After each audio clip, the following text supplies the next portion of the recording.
Guys welcome to KTV Prasad. Guys ఈరోజు 'Kannappa' movie నుంచి మనకైతే టీజర్ అయితే రావడం అయితే జరిగింది. నిన్నైతే మాత్రం టీజర్ అయితే మాత్రం ఓకే పర్లేదు బాగానే ఉంది గానీ, ఏదైతే మన 'కన్నప్ప' చూస్తామో భర్త కన్నప్ప అంటే ఎలా ఉండిద్ది, మనకి ఇక శివుని యొక్క వీరభద్రుడిలాగా అయితే ఉండిద్దనమాట. తన యొక్క సేవల్లో మునిగిపోయినట్టుగా అయితే మనకైతే అనిపిస్తుంది. కానీ ఈ మూవీ టీజర్‌లో అయితే మాత్రం మనం గమనించినట్లయితే ఎక్కువగా ఫైట్ సీన్స్ అయితే మనకైతే చూపించడం జరుగుతుంది. బట్ మనకైతే మాత్రం ఆ యొక్క కాన్సెప్ట్ దీంట్లో ఉండిద్దా లేదా అన్నట్టుగా అయితే మనకు డౌట్ అయితే మాత్రం రావడం అయితే జరుగుతుందనమాట. 'కన్నప్ప' మూవీ నుంచి అయితే మాత్రం నాకైతే. ఇంకా కొంతమంది పీపుల్స్ కూడా ఇలాగే అనిపించిద్దనమాట. ఎందుకంటే 'భక్త కన్నప్ప' అనేది మాత్రం ఆ యొక్క సేవలో ఆ యొక్క దర్శనం సంబంధించినటువంటి సీక్వెన్స్‌లో అయితే మాత్రం ఉండిద్దని అనుకుంటాం కదా! కానీ ఈ యొక్క ఫైట్ సీక్వెన్స్‌లో అయితే మాత్రం ఈ మూవీ అయితే నడవడం అయితే జరుగుతుందని నేనైతే అనుకున్నాను.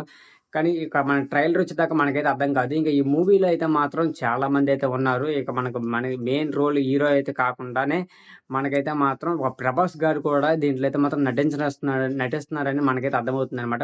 లుక్స్ అయితే కనిపించాయి. కళ్ళు లుక్స్ అయితే మాత్రం.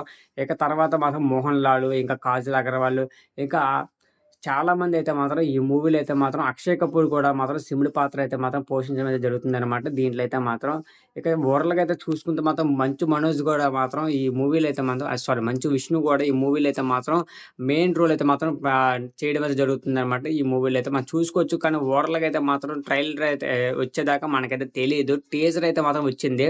బట్ టీజర్ అయితే మాత్రం ఈ రకంగా అయితే ఉంది. నా డౌట్ అయితే మాత్రం మీకెలా అనిపిస్తుందని మాత్రం కామెంట్ అయితే చేయండి. నేనైతే తెలుసుకుంటాను. ఓకే గైస్, ఈ వీడియో నచ్చినట్లయితే లైక్ చేయండి, షేర్ చేయండి, సబ్స్క్రైబ్ చేసుకొని బెల్ ఐకాన్ ఆన్‌లో పెట్టుకొని నెక్స్ట్ వీడియోలో కలుద్దాం. ఓకే. బాయ్.